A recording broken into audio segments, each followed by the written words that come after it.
Hey, it's Soul giving you guys the word of Warcraft. It is a brand new year, so we might as well go over this brand new patch that's coming. This is hopefully the last overview of the 7.15 patch. We pretty much have all the components in place, so now I'm just going to talk about them kind of sort of briefly, and at the same time kind of a review of the patch. Overall, this patch is a pretty nice answer to a lot of the concerns that players have had over the past several months. And just like the 7.1 patch, it is a lot more meaty than the old 6.1 patch of yore. Hopefully you guys remember that one, right? Woo! Garrison stuff! Yay! It's, you know, Twitter something or other. A couple of months ago during BlizzCon, Illidan has explained that this patch would be it'd be a small, it would be labeled as what's called a small patch. There's not going to be a whole lot to it, but at the same time, there are a couple of features to highlight, and for some players, these are pretty big. First of all, Mr. Pandaria Timewalking is coming back. A handful more dungeons are going to be added to the already pretty big Timewalking pool. Along with that is an appropriate reward system that pertains to that expansion, so you're going to see different looking mounts and different looking cosmetic goodies. Just like all the other Timewalking, you're going to have to go to that expansion's particular hub in order to turn in the initial quest and to find the vendor. And in this case, you're going to the Shrine of Two Moons, which is what I think most people still have their Hearthstone set to anyway. Brawler's Guild is also coming back in 7.15. After a kind of lazy showing during Warlords of Draenor, it's coming back with a lot of new features to it. Of course, we're going to see the return of some old bosses, we're going to see some new bosses, we're going to get brand new shirts, there's mounts and other cosmetics, and there's new gameplay features, including one where all of a sudden the people that are queued up might be pulled into kind of an impromptu raid. Micro holidays are also going to show up in this patch, but we're not going to see the first one until I believe January 21st. That's the Call of the Scarab holiday, marking the first time that the gates of Anchorage were opened. During those few short days, you can go down to Silithus and participate in some of the old school activities of yore. The faction that has the highest participation rate on each realm is going to have their faction flag hanging over the gates. That's just one micro holiday, and there's going to be more that are rolling out with this patch, and for all we know, they're going to make up more holidays as they go along, like a National Donut Day. Yes! Related to micro holidays, normal holidays that include a dungeon queue, so for example the upcoming Love is in the Air holiday, or the Headless Horseman one where everyone gets the mount except for me, those queuable events are going to be scaled with your level. That means depending on how many tunes you have, you can multiply your disappointment many times over, and I can't effing wait. So those are the featured additions to the patch, but what about other additions or like changes and stuff like that? Well, there are a lot of gameplay changes to our classes, to our specs,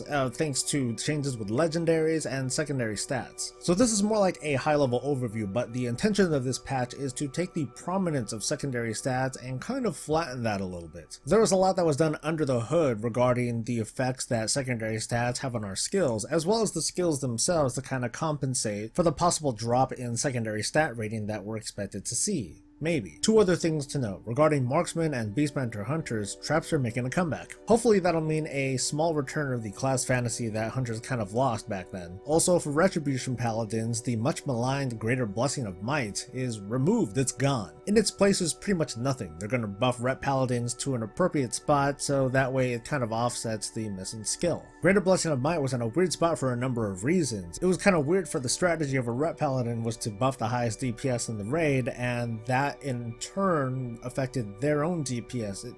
It kind of sucked, it didn't really feel good, and now it's gone. A couple of changes to professions also managed to make their way into this patch. For scribes, the cost of Vantis runes has been cut pretty much in half. I don't have any data, it's just my opinion, but Vantis runes just don't seem to have the big impact that Blizzard thought that they would have. And the cost of them was a little bit too high, several times the cost of a Tome of Tranquil Mind. So while I don't think that they're going to suddenly sell like gangbusters, it's going to be at a slightly better spot.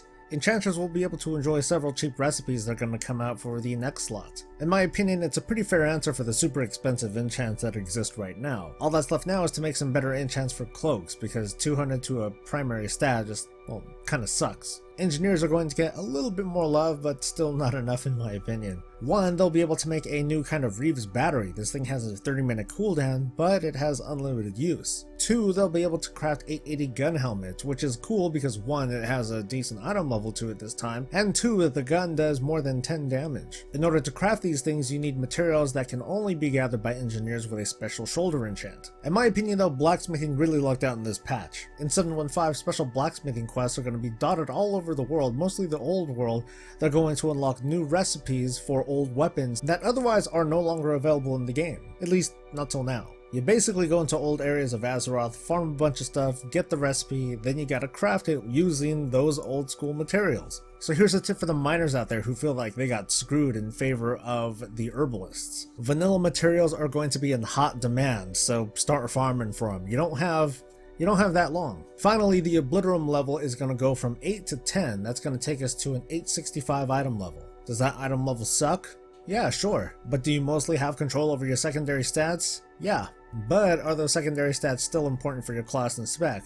Probably, but not as much as it is today. This week marks the kind of time frame when a lot of players are going to hit knowledge level 25 for their artifact. After 4 months in Legion and observing the arguments for how much AP grinding that players had to do, I asked myself, did I really grind or did I just play the game? The only thing left to do now on my main is to use an artifact weapon that I haven't even so much as touched and just jam it full of artifact points, just for the sake of looking at it. And with some other characters really close to knowledge level 25, I give myself a pat on the back for not really trying to earn artifact power at all, cause now it's gonna be easy. For my kind of fresher alt though, I'll be able to enjoy what's coming in 715. Artifact knowledge catch-ups are gonna come in a few flavors. One is the one that we're used to. You start up to 2 work orders for 500 resources, and that gets you an artifact knowledge tome every 3 to 5 days. If you're under knowledge level 15 though, you can buy them without the use of work orders at all. For the same cost of 500 resources, you can level up your artifact knowledge level from 1 to 15 at 500 each. There's no cooldown to that, the only restriction is that you gotta farm those resources on that tome. And there's another new kind of tome called a compendium. Depending on the knowledge level of your most progressed character, you'll be able to buy this compendium at the low cost of 1,000 resources. This tome can immediately apply a knowledge level of 5, 10, 15, or 20,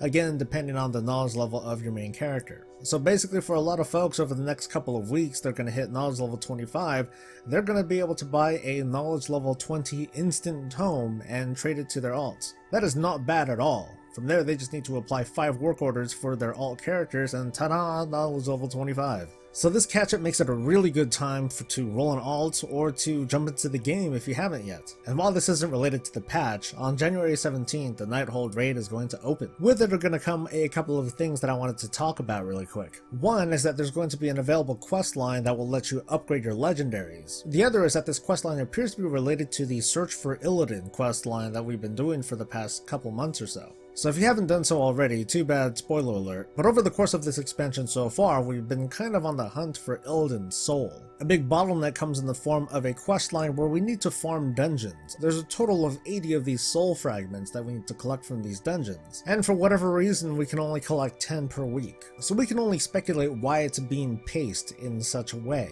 Personally, I think it's a way to encourage a little bit more dungeon farming. Critics argue that this is a way to kind of gate content. It's that old argument of, oh, this is a way for Blizzard to retain subscribers. Which is a little funny because I could apply that argument like anywhere. Yeah, like why doesn't Blizzard just release all the raid tiers and all the content and everything at once? No, they just spread it out because they want to retain subscribers.